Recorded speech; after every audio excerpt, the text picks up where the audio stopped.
ديري عليه ولا تابعك يا هو قريب يا هو رخونا هذا والله العارف احنا قابلين عليه هاكم بالتالي وحق الله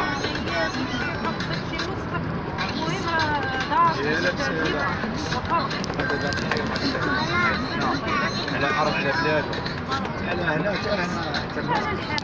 انا واد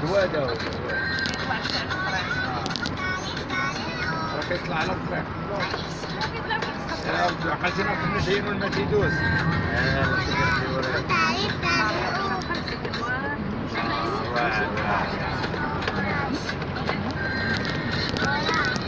والله يبدل هاد الساعات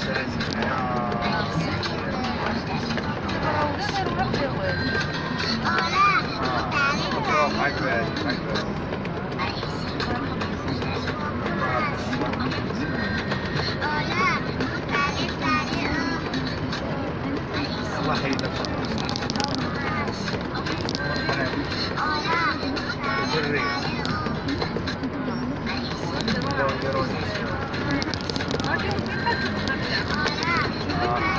لا هذا خصوصا حجرة من الطرف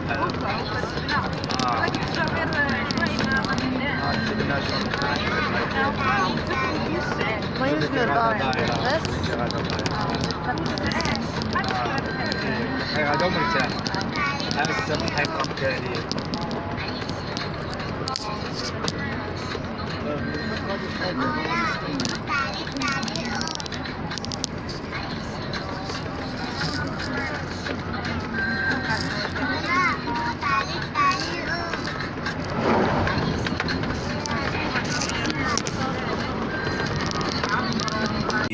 المديرية العامة للجمارك على تجديد المراقبة على الأدوية المهربة عبر الحدود. يومية العالم التي ورد بها أن الجيش الإسباني انتشر عند معابر المدينتين المحتلتين في ظل فراغ حكومي وإرضاء للتخوفات المزعومة لحكام سبتة ومليليا المحتلتين. وأضافت اليومية أن هذا الانتشار كيجيب تزامن مع قيام وسائل إعلام مقربة من قوة الأمن واليمين بإعادة نشر مقال كان قد نشر في منتصف يوليوز الماضي وكيحذر من مخطط لغزو سبتة ومليليا المحتلتين بالمهاجرين. تطلعنا أيضا نفس اليومية في عددها لهذا اليوم أن عناصر الدرك الملكي بالدروة بإقليم رشيد حجزت كميات من مياه زمزم مغشوشة كانت موجهة للبيع لحجاج ومعتمرين في تجارب مختصة بحي الأحباس بالبيضاء ومدن أخرى.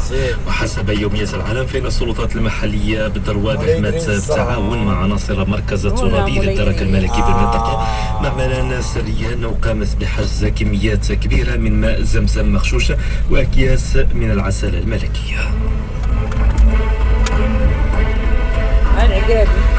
نشرت أيضا العالم أن المغرب شرع في الاستعدادات اللوجستية تأهبا لمونديال 2030 اللي تقدم ترشيح مشترك مع إسبانيا والبرتغال لاستضافته بعد 6. إضافة إلى ذلك كتجري دراسات لرفع الطاقة الاستيعابية مع طنجة والرباط إلى 80,000 مقعد لكل منهما زيادة على تغطية جميع الملاعب المرشحة لاحتضان مباريات المونديال. يومية المساء عنونت عند هذا اليوم أن الكونفدرالية كتطالب الحكومة بزيادة عامة في الأجور، حيث كتستعد النقابات الأكثر تمثيلية لعقد جولة جديدة من الحوار الاجتماعي مع رئيس الحكومة في منتصف شتنبر المقبل.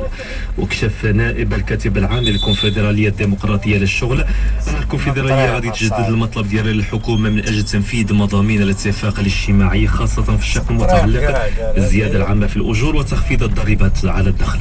في سياق ذاته رفض نفس المتحدث عن قيادة الاتحاد العام لمقاولة المغرب واللي ربطت تنفيذ الدفعة الثانية من الزيادة في الحد الأدنى للأجور بإخراج القانون التنظيمي للإضراب ومدونة الشغل إلى حيز الوجود. تطلعنا المساء أن الحرارة المفرطة كتسبب في تبخر مياه السدود، حيث سجلت مستويات ملء السدود بالمغرب تراجع ملحوظ إذ أدت الحرارة الغير مسبوقة في بعض مناطق المملكة.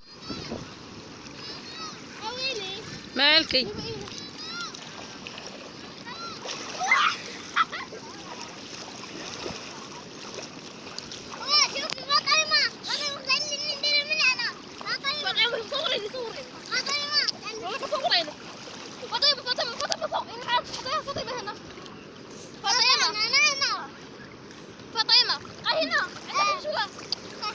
تضريشها مرة.